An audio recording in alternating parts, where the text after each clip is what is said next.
Beberapa hari kemudian California di suatu tempat.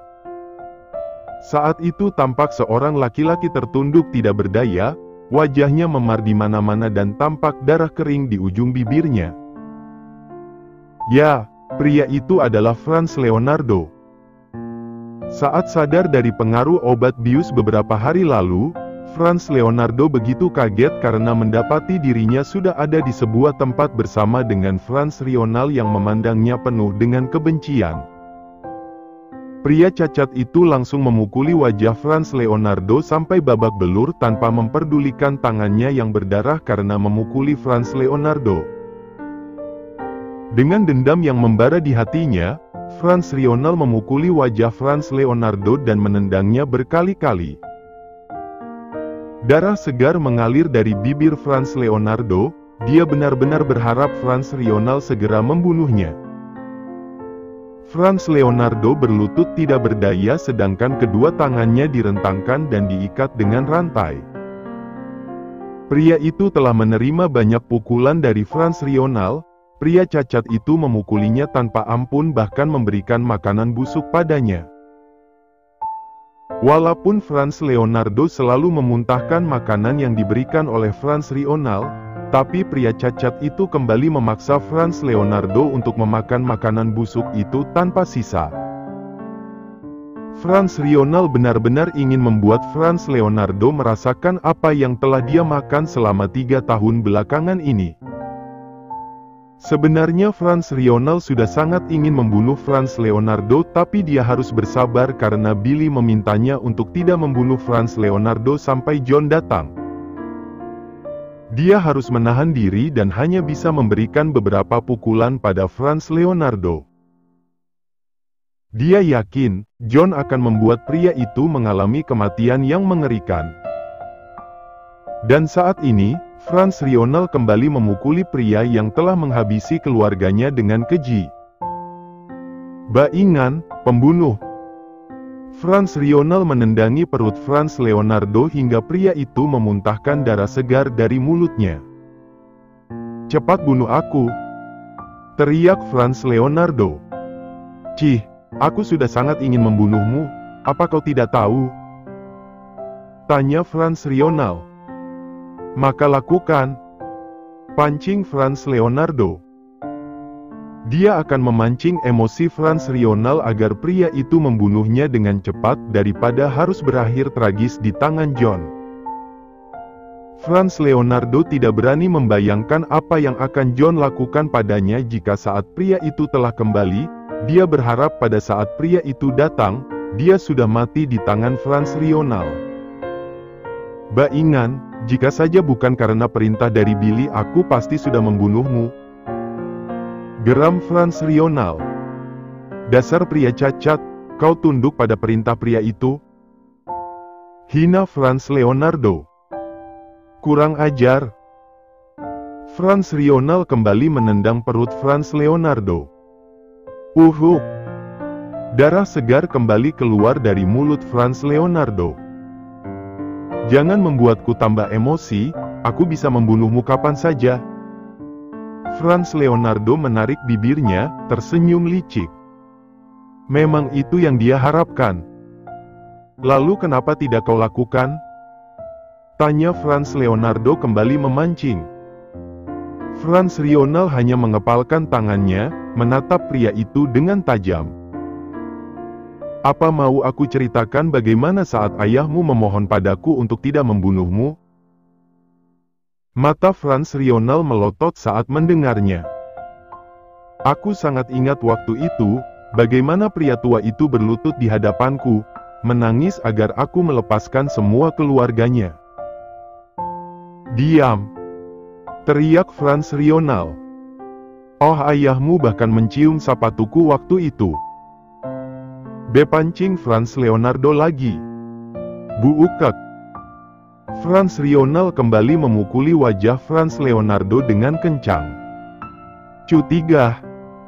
Franz Leonardo dah, membuang darah dari mulutnya. "Jika kau berbicara lebih dari ini maka aku tidak akan segan-segan untuk menghabisimu," ancam Franz Rional. Kenapa kau ragu? Apa kau sudah menjadi An-Asterisk peliharaan John Smith? Jangan asal bicara, aku bukan An-Asterisk peliharaannya. Tanpa kau sadari kau sudah jadi peliharaan John Smith. Baingan, jangan banyak bicara. Dia orang yang telah menolongku, aku sudah bersumpah setia untuk mengikutinya. Kaulah An-Asterisk peliharaan yang tidak tahu diri. Ayahku begitu baik padamu dan memberikan kepercayaan padamu walaupun kau hanya seorang supirnya. Tapi lihatnya, apa yang kau lakukan pada keluargaku. Kau benar-benar pantas mati, kata Franz Lionel penuh emosi. Hahaha. Franz Leonardo tertawa terbahak-bahak. Kau hanya seorang banci yang tidak bisa melakukan apapun. Sedari tadi kau hanya mengancam ingin membunuhku tapi kau tidak berani melakukannya. Aku berani bertaruh, membunuh seekor nyamuk pun kau tidak akan bisa. Hina Franz Leonardo. Kau jangan menguji kesabaranku, geram Franz Lionel. Franz Lionel, kau sungguh naif. Itulah kenapa aku memanfaatkan keluargamu dan mengambil posisimu. Kau bahkan tidak berusaha merebut kembali posisimu 3 tahun lalu. Memangnya apa yang kau tahu? Teriak Franz Lionel. Franz Lionel mengepalkan tangannya. 3 tahun lalu dia tidak berdaya, hanya bisa menyembunyikan diri semenjak pelayan pribadi yang menolongnya mati. Memangnya apa yang Franz Leonardo tahu tentang ketakutan yang harus dia hadapi selama 3 tahun belakangan ini? Dia bahkan begitu trauma dan tidak berani keluar untuk bertemu dengan orang-orang. Semua ini gara-gara supir tidak tahu diri sepertimu. Aku mengalami kehidupan yang begitu mengerikan selama 3 tahun belakang ini. Franz Lionel menghapus air matanya, teringat dengan wajah keluarganya yang mati dengan mengerikan saat dia menemukannya. Jika saja pelayan pribadinya tidak menyembunyikan dirinya, mungkin dia juga sudah mati di tangan Franz Leonardo, walaupun dia sangat berharap demikian. Pada saat itu, bahkan pelayan pribadinya tertembak dan masih bisa membawanya lari. Ya, aku memang sengaja menghabisi keluargamu, jadi bunuhlah aku cepat, pancing Franz Leonardo. Ini sudah lewat beberapa hari. Bisa saja John muncul tiba-tiba. Jika pria itu datang maka habislah. Sudah dipastikan dia harus menghadapi siksaan yang mengerikan dibandingkan pukulan yang harus dia dapat saat ini.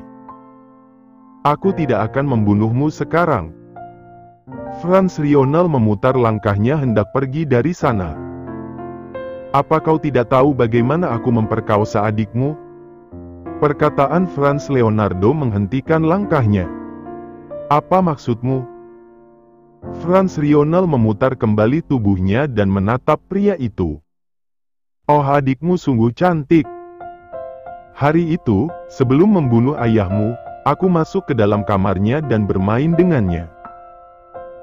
Adikmu menangis dan memberontak, tapi darah per-Asterisk One itu sungguh nikmat. Kata Franz Leonardo lagi. Franz. Darah Franz Lionel langsung mendidih di kepalanya. Kau tega memperkosa adikku yang baru berumur 10 tahun? Benar, setelah itu aku menembaknya sampai mati. Franz Lionel yang dibakar api amarah langsung berjalan menghampiri sebuah besi panjang yang ada di dekat situ. Aku akan membunuhmu. Dengan cepat Franz Lionel mengangkat besi itu, ingin menusuk Franz Leonardo dengan benda itu. Yes, do it, kata Franz Leonardo dalam hati. Franz Lionel, hentikan. Jika kau membunuhnya saat ini maka kau akan membuat permainan ini jadi tidak menarik sama sekali. Franz Lionel menghentikan tangannya, memalingkan wajahnya dan melihat 2 orang pria berjalan dengan gagah masuk ke dalam ruangan itu. Sedangkan wajah Franz Leonardo langsung pucat karena merasa, sepertinya setelah ini dia akan mengalami hal yang tidak bagus. Setelah beberapa hari di Colorado dan keadaan Samantha sudah lebih membaik, John segera membawa Samantha dan Edward kembali. John ingin membawa Samantha ke rumah sakit pribadi keluarganya, tapi Samantha menolak. Setelah kembali, Samantha meminta John membawanya ke apartemen lamanya. Semula John tidak mengizinkan, tapi Samantha memaksa. Barang-barangnya pun masih di sana dan belum sempat dipindahkan, karena Franz Leonardo tidak akan mengancam lagi. Jadi dengan terpaksa John membawa Samantha kembali ke apartemen lamanya. Tapi sebelum itu, dia membawa Samantha kembali ke rumah pribadi keluarganya. Ibunya yang begitu cemas tidak henti-hentinya menanyakan keadaan Samantha, dan pada saat melihat keadaan Samantha yang sudah baik-baik saja, ibunya pun sangat lega. Setelah semua itu, John dan Billy bergegas ke tempat markas mereka, tentu saja untuk menghajar Franz Leonardo. Saat mendekati pintu masuk, John dan Billy mendengar perkataan Franz Lionel yang dipenuhi amarah dan kebencian. "Aku akan membunuhmu." Franz Lionel, hentikan. Jika kau membunuhnya saat ini, maka kau akan membuat permainan ini jadi tidak menarik sama sekali, kata John dengan cepat saat melihat Franz Lionel mengangkat sebuah besi panjang hendak menusuk Franz Leonardo. Saat melihat kedatangannya, Franz Leonardo langsung pucat dan tertunduk lemas. Franz Lionel langsung membuang besi itu dari tangannya. Hampir saja dia membunuh Franz Leonardo tanpa seizin John. "John, maaf. Aku terlalu emosi," katanya. "Tidak perlu dipikirkan, aku mengerti dengan keadaanmu," jawab John. "Hei ing peliharaan, kenapa kau tidak jadi membunuhku?" teriak Franz Leonardo. "Jaga ucapanmu, aku bukan ing peliharaan," jawab Franz Lionel kesal. "Cukup Franz Leonardo, percuma kau berteriak," sela John. Pria itu berjalan mendekati Franz Leonardo dan dengan cepat Billy menarik sebuah kursi untuk bosnya. John duduk di depan Franz Leonardo, menyilangkan kakinya dan menatap Franz Leonardo dengan tatapan membunuhnya. "Franz Leonardo, aku sungguh tidak akan membiarkanmu mati dengan mudah." "Hahaha." Franz Leonardo tertawa terbahak-bahak. "Pria sepertimu, dengan kekuasaan yang kau punya selalu memanfaatkan yang lemah," katanya. "Aku tidak memanfaatkan siapapun. Kau sungguh ngan licik John, sangat pintar memanfaatkan Franz Lionel. Kau benar-benar pria bodoh yang selalu salah paham." Franz Leonardo, sela Billy. Dia tidak akan terima bosnya dihina seperti itu walaupun John hanya diam saja. "Franz Lionel, Master telah menyiapkan seorang pengacara untukmu. Dia telah menunggu di luar, pergilah dengannya dan dia akan membantumu merebut semua milikmu kembali," jelas Billy. "Apa?" Franz sangat kaget mendengarnya. "Tidak, itu semua milikku," teriaknya tidak terima. "Dari awal itu milikku dan kau hanya seorang supir," hina Franz Lionel. "John, aku sangat berterima kasih padamu," katanya lagi. "Pergilah, ambil apa yang seharusnya menjadi milikmu," jawab John. Franz Lionel menunduk pada pria itu. Dia sangat berterima kasih karena John telah mau membantunya tanpa meminta imbalan apa-apa. Franz Lionel segera memutar tubuhnya, hendak melangkah pergi. "Franz Lionel." Panggilan Billy menghentikan langkahnya sesaat. "Satu hal lagi." Billy berjalan ke arahnya dan memberikan selembar foto untuknya. "Master juga telah menyiapkan seorang dokter spesialis operasi untukmu, kau bisa memperbaiki wajahmu agar bisa kembali seperti semula."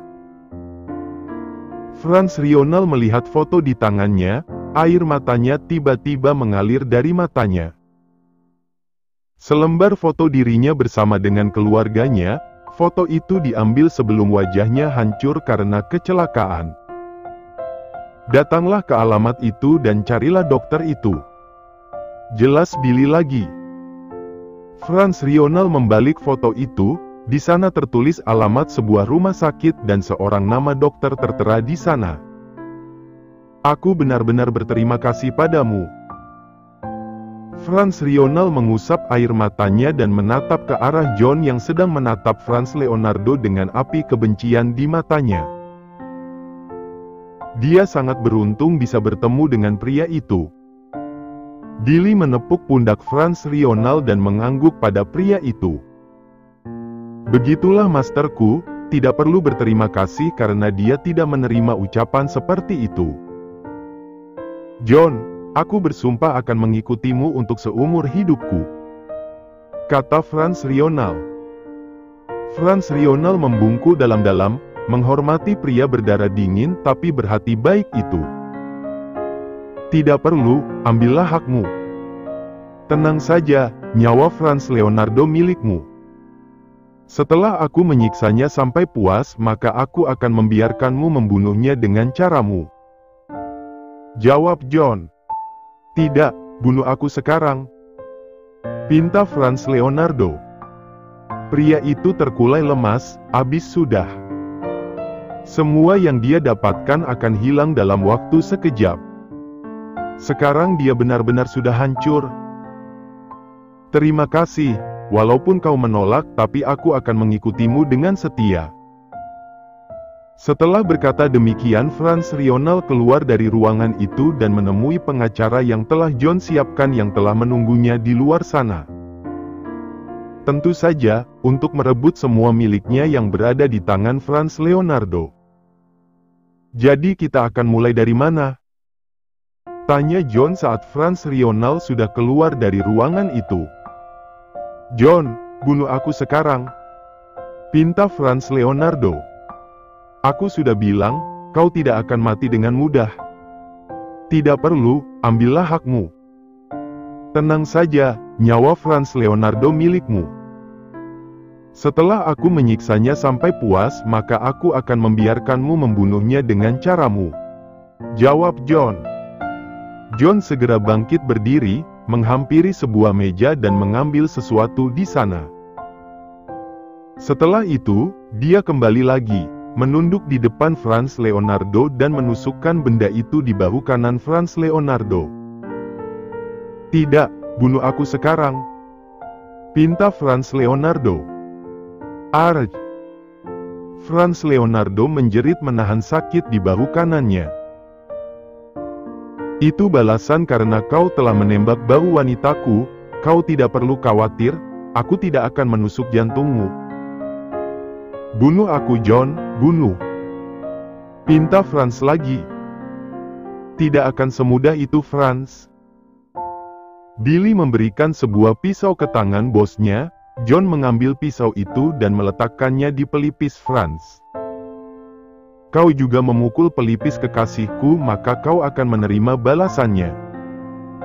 John menyabetkan pisau itu ke pelipis Frans dan pada saat itu, darah segar mulai keluar dari sana dan Frans berteriak kesakitan. Pria itu tertunduk tidak berdaya, seluruh tubuhnya bergetar karena harus menahan sakit yang luar biasa. Belum lagi rasa sakit yang harus dia dapat dari Frans Lionel, sekarang dia harus menerima siksaan lainnya. John, segera lakukan keinginanmu dengan cepat, pintanya dengan suara yang mulai melemah. Cukup sampai di sini. Frans terbelalak kaget, padahal dia berharap John membalas perbutaannya hari ini sehingga dia bisa langsung mati tanpa harus disiksa lebih jauh lagi. Kenapa? Apa kau takut? Tanyanya. Frans, aku tidak hanya akan menyiksamu tapi aku akan membuatmu mati dalam penyesalan. Frans tampak bingung, apa maksudnya? Billy, siapkan sebuah televisi di sini. Sebelum mati dia harus melihat sesuatu yang akan membuatnya menyesal dengan semua yang telah dia lakukan selama ini. Ingat, jangan biarkan dia mati terlebih dahulu, Perintahnya. Siap, Master. Billy segera memerintahkan anak buahnya yang berjaga di sana untuk menangani Franz. John segera memutar langkahnya pergi dari sana bersama dengan Billy. Franz Leonardo tertunduk lesu. Di mana salahnya? Apa karena dia ingin membunuh keluarga Jackson? Atau karena dia menantang John? Tapi dari awal dia memang benci dengan pria itu karena telah membunuh anaknya dan merebut Stella darinya. Franz tidak berdaya, dia berharap malaikat maut segera mendatanginya, tapi dia tidak akan pernah tahu apa yang akan dilakukan John selanjutnya.